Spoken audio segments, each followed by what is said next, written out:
There's an old saying, the higher you rise, the harder you fall. And right now, comedian Akaash Singh is finding out just how fast everything you've built can easily slip away. The worst part, his downfall didn't come from a scandal, a flop, or a bad special. It came from something more personal and arguably outside of his control. In a matter of days, a few clips from his wife's podcast flipped the internet upside down. They didn't just reshape how people saw the relationship, they shifted how people saw Akaash. Thank you so much. Can't even get a kiss. Ooh, this is sad. I pray that a love like this would never find me. Now, for me, all of these statements would be grounds for immediate divorce. And no, I'm not even joking. The confident, sharp-witted comedian, known for his crowd work, suddenly looked like a character he could no longer convincingly play. That's not for you. You didn't pay for that and you're 20 minutes late. See, this is Indian women right there. She's 30 minutes late to the show, didn't pay for VIP, and is like, I belong there. When I saw your husband go this way and you go this way, I was like, she's out of her fucking mind. And when your entire act is built around a persona, once the audience stopped believing in that image, the fall-off was brutal. As always, it's Kaylebb, and today we're diving into the sudden downfall of Akaash Singh, how he went from a respectful voice and comedian to an internet punchline, and why this moment might be the beginning of something he can't joke his way out of.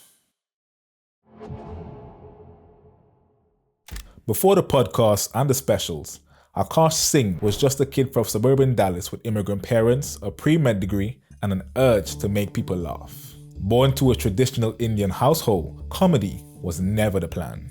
It was supposed to be medicine, something quote-unquote more respectable.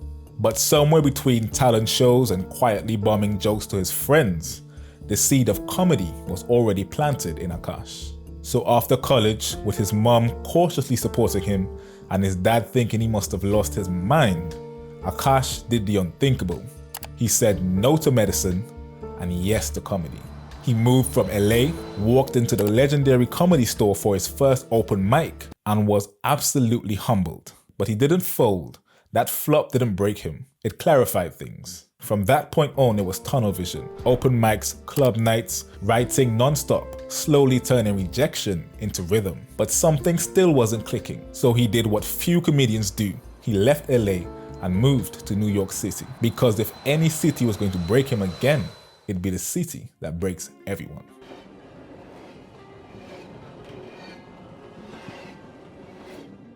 And it kind of did, but in a good way. In New York, Akaash leveled up. He hit the clubs, made it to NBC's Stand Up for Diversity semi-finals, and toured coast to coast. Akaash was building something real, slowly and steadily, but undeniably. In the mid-2010s, he started showing up everywhere. MTV's Wild 'N Out, Guy Code, even a few quick acting spots on NBO and Netflix. Nothing viral or earth-shattering, but it was enough to get his foot in the door and his name in a few rooms. But the real turning point was linking up with Andrew Schulz. They weren't famous yet. They were broke comedians scrapping it out in New York, trying to be funnier than everyone else. And when they launched a little podcast called Flagrant 2, it clicked. It was raw, reckless, and fully unfiltered. People liked hearing comedians talk sports and culture like actual human beings. Maybe this is the beauty of Latina women, because she gave a fuck about your money. I'll never know a girlfriend to give a fuck about the man's money, you know what I mean? Yeah, well, I mean, you know what I mean? If she wants fucking matching earrings and shoes with her daughter, then, you know. Akaash was there, holding his own next to shows, throwing sharp jabs, and repping his voice unapologetically. It kind of makes Magic seem like a fucking idiot, because it's like, even if you are going to do this, like, the You know what timing else of makes him leaking seem it- like an idiot? AIDS. So, you know. God damn. Is spicy today. Yo, At the same time, his stand-up career started catching fire. He dropped Bring Back Apu on YouTube with no agent or Netflix, just him and a mic, and it did 1 million views in a week. That wasn't luck, that was timing and talent, finally meeting an audience. He followed that up with the crowdwork special, Gaslit, and even made it onto Joe Rogan's podcast, the unofficial rite of passage for comedians who've made it. Akaash had carved out a lane. He wasn't just Andrew Schulz's co-host and sidekick. He was a full-blown act, a headliner, a voice in modern comedy. But throughout all this, there was a moment, one that Akaash probably thought was the best thing to ever happen to him. He met his wife, Jasine. As his career took off, so did something else. In 2015, after his show, he met his now wife, Jasine. She hadn't heard of Akaash, but just tagged along with her sister, who was a fan. In Akaash's eyes, she was perfect, beautiful, a virgin before marriage just like him. My wife also hadn't had any sexual partners, so that helped us connect a lot more. Now, let me ask you this. And Do I- you believe her? If you've seen her, then it's hard to believe. I remember I was just like, what?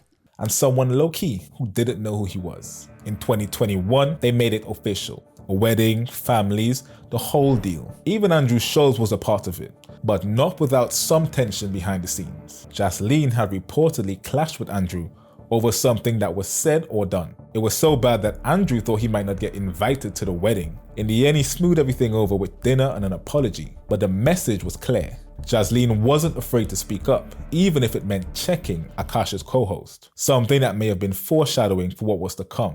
For a while, things were good. Jasine was private, supportive, and mostly stayed off camera. But everything changed. She launched the Main Character podcast. 2 girls, 1 mic, and 0 filters. And she meant 0 filter, because eventually, Jasine said some things on the mic that people won't forget anytime soon. Funny thing is, some of the clips weren't even about Akaash, but somehow they said everything about him. These clips would end up shaking the foundation of everything Akaash had built. They would have people online questioning his friends, his wife, and of course, him. You know what they say, nothing says more about you than who you surround yourself with. What was supposed to be a love story had quickly become the turning point that could ruin Akaash's career as he knew it. Clips from the Main Character podcast started going viral. And not fun clips, the kind of clips that made people stop laughing. Jasine, now fully in her truth teller era, began dropping sound bites that didn't just raise eyebrows, they lit torches. She joked about her college days having a roster of guys, popping pussy at frat houses. Sometimes I get so painfully nostalgic for college. I was popping my pussy and living my best life in these white boy frat houses, and I had a roster of guys that I would rotate through. So it's like, ugh. Reclaiming her repressed Indian girl youth. Maybe it was meant to be cheeky, but the internet didn't hear context. They heard comedian's wife is out here wilding. Then came the orgy talk.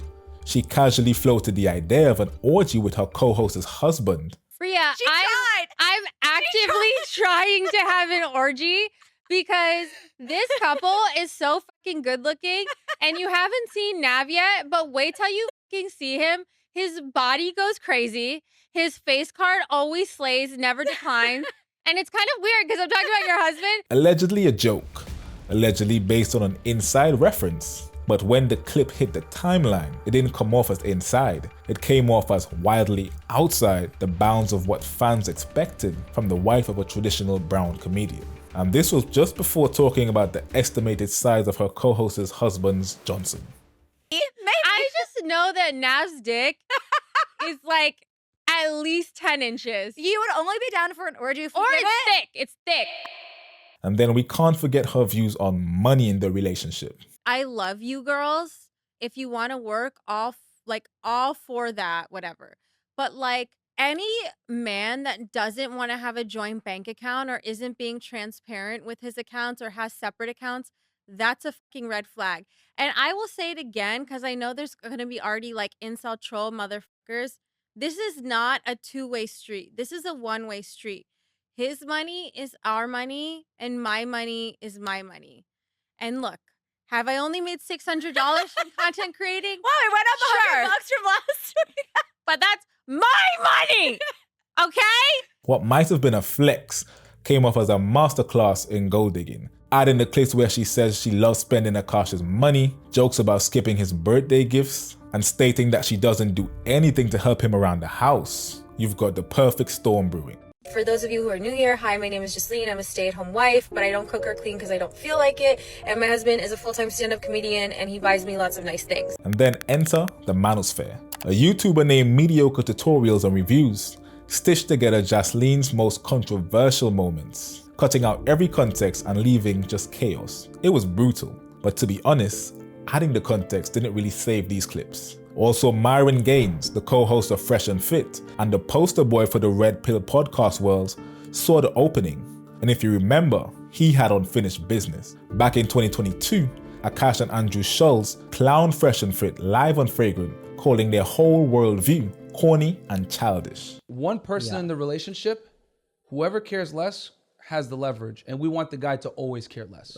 We want the man to always have the leverage. Childish as And you guys might not like hearing that. Childish. But we truly feel. I'm not. These aren't new beliefs, bro. You're not telling me some shit none of us have ever heard. We all heard this from fraternity guys in college. I'm saying there's room in and I don't have a problem with a lot of the stuff you say. I just think there is room for growth. And you guys' refusal to acknowledge it almost kind of proves it to me, confirms it to me that you guys are not willing to grow right now. And that's fine. That's some ego shit. We're just saying there's room for growth. A very mature answer is, yeah, probably. If you say that to me, I'm sure I got room to grow. Y'all are literally saying, nah, we know how it is. We're in Miami. I bet if you go to Idaho and see only 2 bitches are getting flown out of Idaho, you'd be like, oh, the world isn't like this. We're just asking you to look and take an assessment of what you say and what you spread and be like, okay, maybe there's room for growth. And y'all ain't even willing to do that for an hour and a half.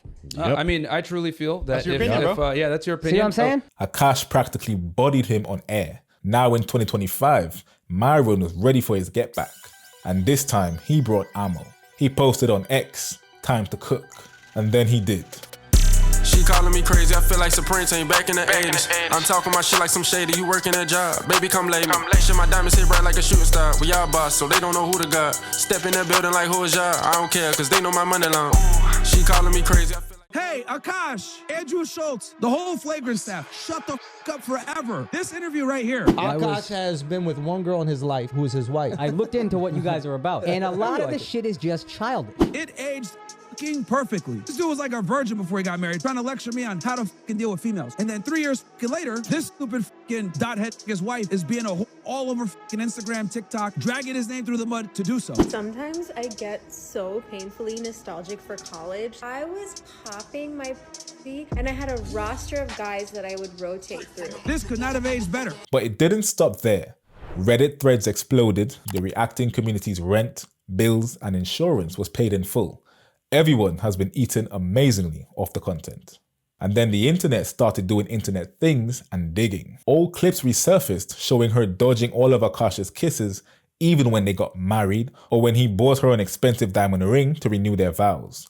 Oh, Jasine. Will you be Jasine Singh forever again? Yes. Oh my God. How big is this? Big enough for you to shut up every time I tell you. Thank you so much.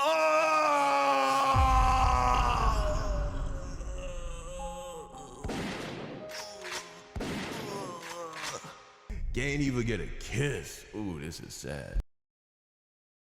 Every clip, every soundbite became another nail in the coffin. What really hurt though was the vibe. People started questioning the whole dynamic. Jasine made jokes calling Akaash her servant, the man who lives to spoil his princess. Okay, May the 4th is Akaash's birthday. And May the 4th be with you. Yes. Yeah, and every year I dread it because I have to be nice the whole day and I have to get him something.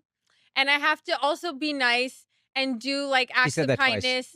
She said that twice. You know, she said that twice. She's really not okay with it. Well, it's really hard. For her, it's really hard. For me. She needs to just, you know. Listen, I'm just used to being treated like a princess all day, every day. So that one day that I don't. Oh, what torture. Yeah. It's hard. It might have been funny the first time, but by the 10th, it was just sad. Even his supposed best friend was clowning him. Ain't it? Now it's sunny. Like the shit Akaash is in India or Dubai. A planned trip. A planned trip that was planned before this madness. Okay? He's there. And obviously we want to talk about what's going on, but we don't feel right talking about without him here. Mm-hmm. So once he's back, we're going to have that conversation. I'm sure that will be spirited. Climate change. Climate change is crazy, man. And people noticed, saying things like, who needs enemies with friends like that? And the silence from Akaash, that hurt too. No public defense, no pushback, no correction, no snappy retort like we're used to seeing from him. Just the image of a comedian, once sharp and commanding when engaging a crowd, now looking passive while his wife and the rest of the internet burned down his name. The response we finally did get came at one of his comedy shows. He told a story about how his wife stuck with him through hard times, essentially trying to do the right thing and defend his wife. But the fans who once praised him for being sharp, assertive, and no nonsense now called him soft, spineless, and to quote the internet's favorite insult, a simp. But whether you sided with Akaash or not, the damage was clearly visible. And so recently this month, Jasine pulled up to the Flagrant podcast, not as a tag-along or as Akaash's wife. She came to address the internet directly.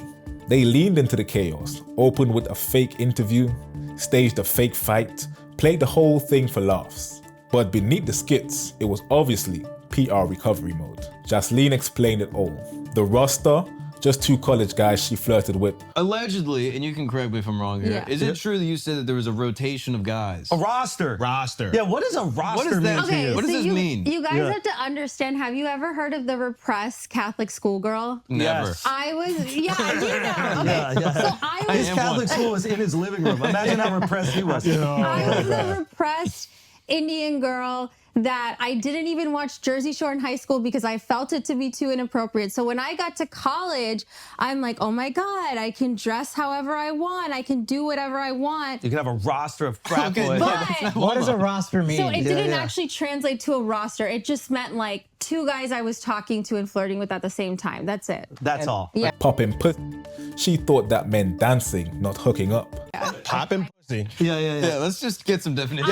Okay. We're gonna any terms that you might need to know the actual meaning of. Alex is here to To break be it fair, down. I thought it was just like dancing, getting dressed up, and maybe that was my mistake. Yeah. So I acknowledge that. Look at this. Big one. Yeah, the act of getting dressed up, looking fly as hell, wearing a minimum of 3-inch heels, preferably higher, and dancing your ass off Urban into the Dictionary wee hours of the morning. That made was what by I a was white doing. man. Yeah, this is white people's definition of it. The orgy talk, an inside joke spun from something Akaash had said. The orgy thing was.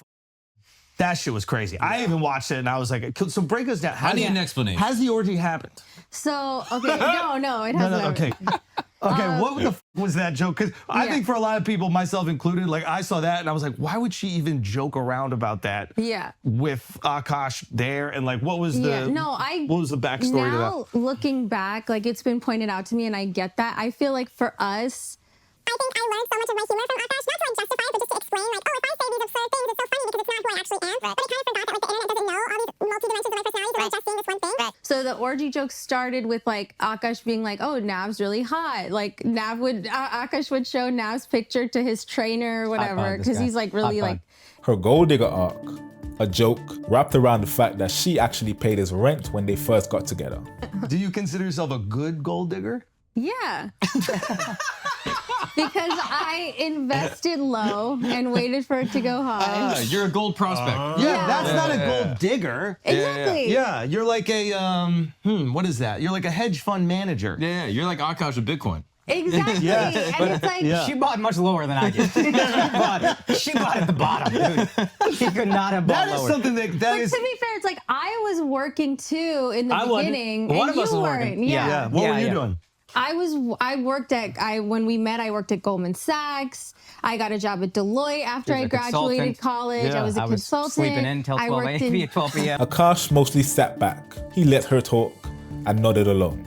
He laughed at the jokes and he backed up the facts. But you could literally see the tension and the laughs looked forced. Akaash was a nervous wreck the entire podcast, constantly fidgeting, just digging his fingers into his hand. Every laugh was forced and fake. You could tell because he would go from laughing to just having a straight face in the blink of an eye. We're trying to rebrand you right now, Chesley.